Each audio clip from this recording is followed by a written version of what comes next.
रायगड सम्राट अल्पावधीत लोकप्रिय ठरलेले रायगड सम्राट रयतेच्या सेवेसाठी सदैव पुढे। रायगड सम्राट राजकीय, सामाजिक, शैक्षणिक, शेतीविषयक अचूक बातम्यांसाठी रायगड सम्राट न्यूजला सबस्क्राइब करा। राष्ट्रवादी काँग्रेस पार्टीचे राष्ट्रीय अध्यक्ष तथा राज्याचे उपमुख्यमंत्री अजितदादा पवार यांच्या वाढदिवसानिमित्त प्रदेशाध्यक्ष रुपाली चाकणकर यांच्या नेतृत्वाखाली सक्षम तू या अभियानांतर्गत आज दिनांक 24 जुलै रोजी जिल्हा परिषद शाळा भिंगरी पनवेल येथे राष्ट्रवादी काँग्रेस पार्टीच्या प्रदेश सचिव रत्नमाला पाब्रेकर यांनी आयोजित कार्यक्रम केला होता।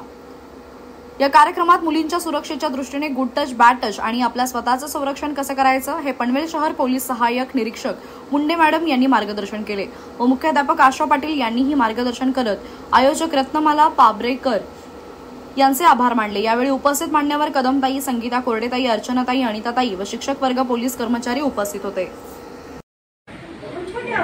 तरी पण आपल्या चावा घ्या, मारा, काही करा, पण सेल्फ डिफेन्स करायचा प्रयत्न करायचा, घाबरायचं अजिबात नाही।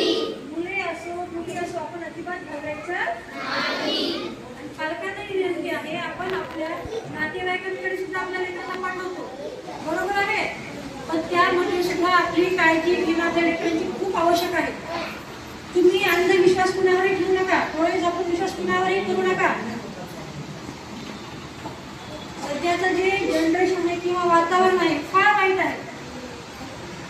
तुम्ही हे माझा मी माझा पण नाही करू शकत। जिथं तुम्ही तिथं तुमची मुली सिक्युअर, एवढं लक्षात घ्या। पण हल्ली कसं मुलींचं वयाचं प्रमाण पण खूप वाढलेलं आहे, म्हणजे लवकर आपली लवकर ते वयात येत आहे आणि काही जे नॅचरली बदल होतात मुलांमध्ये, त्याच्यामुळे त्यांचे जे थिंग्स आहेत त्या त्याचे हार्मोन्स चेंज होतात किंवा काही गोष्टी असतात। तर पालकांनी सुद्धा मुलांशी या गोष्टी बोललं पाहिजे। कसं बोलू, मी आई आहे, मला बोलावंच लागेल। ती बाहेर पडते ना तर तिला चांगल्या गोष्टी वाईट गोष्टी मधला फरक तुम्हाला सांगावाच लागणार आहे।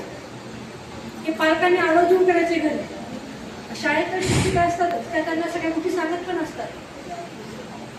शाळा सुटल्यानंतर आपण आपल्या घरी जायला पाहतो, कुणासोबत बाहेर ठीक आहे, आता आपण ग्रामीण भाग आहे, आजूबाजूच्या ओळखीच्या असतात, तरी पण शेवटी कसं आहे, तुम्ही अनोळखी पर्सन आहे म्हणजे आपण काहीच करू शकत नाही काय। त्यामुळे शक्य होईल तेवढं आपल्या लेकरांवरती लक्ष ठेवणं, त्यांना चांगल्या गोष्टी काय वाईट गोष्टी समजून सांगणं ही आपली गरज आहे। म्हणजे खरंच मी पण भानात गेले की आमचे पेरेंट्स देखील ऍक्टिव्ह आहेत आणि असंच ऍक्टिव्ह राहायचं आहे। आणि सगळ्या मातांना मी सांगू इच्छिते, बघा आपल्या सगळ्या जगाचं भार सांभाळणारी आपली पृथ्वी माता आहे, धरणी माता, ती पण धरणी माताच आहे। तर मातेच्या अंगी अनेक प्रकारचं सामर्थ्य आहे। म्हणून मला एक जी आहे हे आपली एक घोषणा आहे की हम भारत की नारी है, फूल नहीं चिंगारी आहे।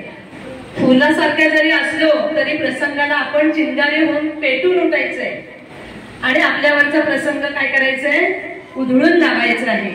आपल्या मुलांवर अशा प्रसंगांना येणारच नाही या पद्धतीने आपण त्यांना सक्षम करायचंय। तर इथे खूप माता आल्या, तुम्ही छान ऐकून घेतलं, मला खूप छान वाटलं। असंच दरवेळेला आपण जे घेणार आहोत त्याच्यातून माता पालकाने बोलायचंय। आणि मॅडम आमचं माता पालक जे संघ आहे ते अतिशय ऍक्टिव्ह आहे, म्हणजे व्हॉट्सअप ग्रुपवर वगैरे त्यांच्या ऍक्टिव्हिटीज आहेत ना, खूप छान आहेत। तेव्हा मी खास आर्मीच्या मम्मीसाठी इथे उभे राहिले, खरंच छान बोललात। असंच मातांनी पुढे येऊन बोलायचंय। एकदा का तुम्ही बोलायला लागलात की तुमच्यात कॉन्फिडन्स येणार आहे आणि मग कुठल्याही प्रकारचं शंका असेल मनात तर तुम्ही निर्भीडपणे बोलणार आहे। म्हणून अशा कार्यक्रमांना आवर्जून बोलायचंय। धन्यवाद।